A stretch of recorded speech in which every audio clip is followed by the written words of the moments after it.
আজকের এই পর্বের অন্যতম প্রতিযোগী ছোট্ট বন্ধু সুমাইয়া আক্তারকে ডেকে নিতে চাই। আসছে সুমাইয়া আক্তার, আয়েশা সিদ্দিকা রাদিয়াল্লাহু তাআলা আনহা, তাহফিজুল কোরআন ওয়া সুন্নাহ শিক্ষার্থী। আসসালামু আলাইকুম ওয়া রাহমাতুল্লাহি ওয়া বারাকাতুহু। ওয়া আলাইকুম আসসালাম। সুমাইয়া কেমন আছো? ভালো করবে ইনশাআল্লাহ। ঠিক আছে, তোমার জন্য দোয়া রইল।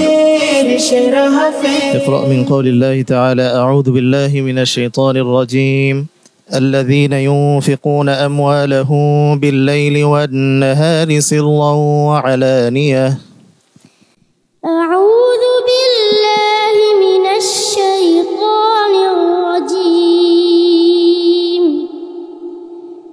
بسم الله الرحمن الرحيم الذين ينفقون أموالهم بالليل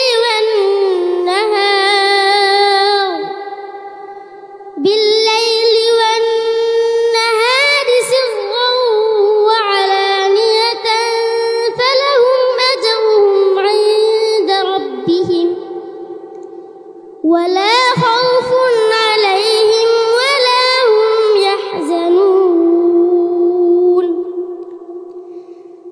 الذين يأكلون الربا لا يقومون إلا كما يقوم الذي يتخبطه الشيطان من المس ذلك بأنهم قالوا إنما البيع مثل الربا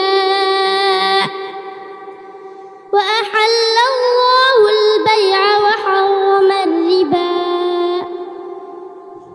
فمن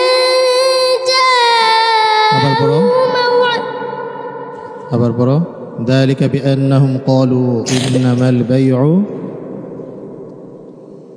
ذلك بأنهم قالوا إنما البيع مثل الربا وأحل الله البيع وحرم الربا فمن جاءه موعظة من ربه فانتهى فله ما سلف وأمره إلى الله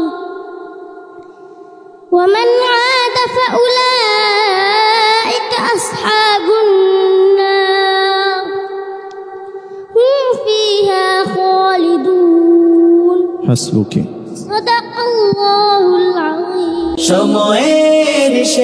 আল্লাহু আকবার। সুমাইয়া আক্তার আসলে খুব অসুস্থ। মাহে রমাদানে এত ছোট্ট বন্ধু অসুস্থ অবস্থায়, প্রচণ্ড অসুস্থ, গায়ে এই অসুস্থতার মধ্যে জ্বর নিয়ে, কাশি নিয়ে আপনাদের মতো আন্তর্জাতিক বিচারকদের সামনে দ্বিতীয় রাউন্ডে এসে এভাবে তেলাওয়াত করা, সত্যি এটা আমরা অভিভূত হয়ে গেছি। কিছুটা অসুস্থ, তারপরেও একটু আপনার কাছ থেকে তার সম্পর্কে জানতে চাইবো। আলহামদুলিল্লাহ, তেলাওয়াত ভালো ছিল। অসুস্থতার কারণে হয়তো একটু সমস্যা হচ্ছে। আশা করি ইনশাআল্লাহ সামনে ভালো করবে। আল্লাহ তার ভালো করুন। ইনশাল্লাহ সুস্থতা হবে, কোনো অসুবিধা নেই, তুমি ভয় পেও না। মাশাআল্লাহ, একটু অসুস্থ আমাদের একজন আল্লামা কি রয়েছেন, বিশিষ্ট ওয়াইজিন অধ্যক্ষ মাওলানা আতিকুর রহমান, ছোট্ট শিশু আপনার নাতির বয়সে অসুস্থতার মধ্যে কিন্তু তেলাওয়াত করে। আলহামদুলিল্লাহ, সুম্মা আলহামদুলিল্লাহ। আসলে আন্তর্জাতিক অঙ্গনে যে প্রতিভাটা আজকে এখানে ফেস করতে হচ্ছে তাকে, এটা অনেক বড় বিষয়। তুমি বড় হও, ভয় পেও না, তুমি এগিয়ে যাও বহুদূর, এই প্রত্যাশায় আল্লাহ তাআলা তোমাকে রহম করুন। আমিন আমিন। সুমাইয়া আক্তারকে আমি, যারা দর্শক রয়েছেন এই মুহূর্তে, those of viewer are watching in our programme right now, আপনাদেরকে আমি কি বলতে চাচ্ছি, সুমাইয়া আক্তার 8 মাসে হাফেজা হয়েছে, জাতীয় মঞ্চে তো এসেছেই। আরেকটা বিষয়, ভীষণ কষ্টের বিষয়, ছোট মানুষ, নাবালিকা, এখনো বুঝতে পারছে না তার বাবা কিন্তু নেই। এই মঞ্চে 2022 সালে তার বড় বোন মারিয়া আক্তার এখানে চ্যাম্পিয়ন হয়েছিল ওই সিজনে, তারপরেই তার বাবাকে হারিয়েছে। ছোট মানুষটি আজকে এখানে অবস্থান করছে। আমি চাই আপনাদের কাছে অনেক অনেক দোয়া চাই, এবং ছোট্ট বন্ধুর অসুস্থতার জন্য, সেজন্য সুস্থ হয়ে উঠে সেজন্য কি দোয়া চাই। সুমাইয়া ইনশাআল্লাহ ভালো করে একটু সুস্থ হও, ডক্টরকে দেখাও, আরো ভালো হবে। ঠিক আছে? আল্লাহু আকবার কাবীরা। এটাই হচ্ছে কোরআনের মুজিজা।